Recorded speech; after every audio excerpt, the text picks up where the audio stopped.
ইউক্রেনের বিরুদ্ধে রাশিয়ার আগ্রাসনে দেশটিকে অস্ত্রশস্ত্র দিয়ে সহযোগিতা করছে ইরান। আবার রাশিয়ার কাছ থেকে অস্ত্র নিয়ে নিজের সামরিক শক্তি আরও জোরদার করেছে ইরান।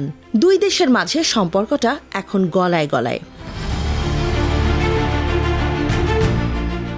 ইউক্রেনের বিরুদ্ধে যুদ্ধে রাশিয়াকে সাহায্য করতে 2022 সালে ইরান হাজার হাজার ড্রোন এবং ক্ষেপণাস্ত্র সরবরাহ করার জন্য রাশিয়ার সাথে একটি নতুন সম্পর্ক শুরু করে। এই সম্পর্কের গভীরতা মস্কো ও তেহরানের মধ্যে চুক্তি আরও শক্তিশালী করতে সাহায্য করেছে। যুক্তরাষ্ট্র, ইউরোপ এবং মধ্যপ্রাচ্যের গোয়েন্দা কর্মকর্তারা বলেছেন, রাশিয়া তার মিত্র ইরানকে উন্নত যুদ্ধবিমান ও আকাশ প্রতিরক্ষা ব্যবস্থা দেওয়ার প্রতিশ্রুতি দিয়েছে।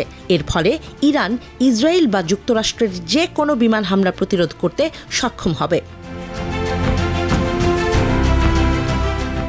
এবারও খামেনির দেশ ও পুতিনের দেশ আরও কাছাকাছি আসবে। ইরান ও রাশিয়া জানুয়ারির মাঝামাঝি সহযোগিতা চুক্তি স্বাক্ষর করবে, রিপোর্ট প্রেস টিভির। ইরান ও রাশিয়ার প্রেসিডেন্ট জানুয়ারির মাঝামাঝি মস্কোতে দীর্ঘমেয়াদী সহযোগিতার জন্য একটি গুরুত্বপূর্ণ চুক্তিতে স্বাক্ষর করবেন। ইরানের পররাষ্ট্র মন্ত্রণালয়ের মুখপাত্র ইসমাইল বাঘাই এই তথ্য জানিয়েছেন। তিনি বলেছেন, চুক্তির একটি গুরুত্বপূর্ণ অংশের মধ্যে রয়েছে বাণিজ্য, অর্থনীতি, জ্বালানি এবং পরিবেশ খাতের পাশাপাশি প্রতিরক্ষা ও নিরাপত্তা সংক্রান্ত বিষয়গুলি। তিনি উল্লেখ করেছেন যে ইরান এবং রাশিয়া গ্রীষ্মের শুরুতে নথিটি অনুমোদন করেছে। দুই দেশের প্রেসিডেন্ট চুক্তিতে স্বাক্ষর করার জন্য সঠিক সময়ের জন্য অপেক্ষা করছেন।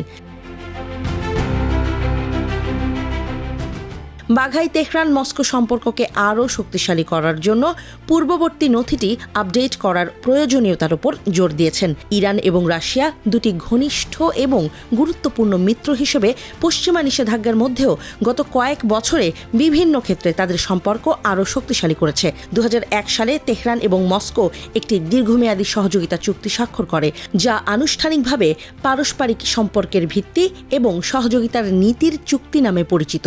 এটি প্রাথমিকভাবে 10 বছরের জন্য সেট করা হয়েছিল, কিন্তু পরে 2026 পর্যন্ত বাড়ানো হয়েছিল। যুক্তরাষ্ট্রের সঙ্গে আঞ্চলিক উত্তেজনার প্রতিক্রিয়ায় রাশিয়া ও চীনের সঙ্গে সামরিক সহযোগিতা বাড়িয়েছে ইরান। গত বছরের মার্চে ওমান উপসাগরে 5ম যৌথ নৌমহড়ার আয়োজন করে ইরান, চীন এবং রাশিয়া।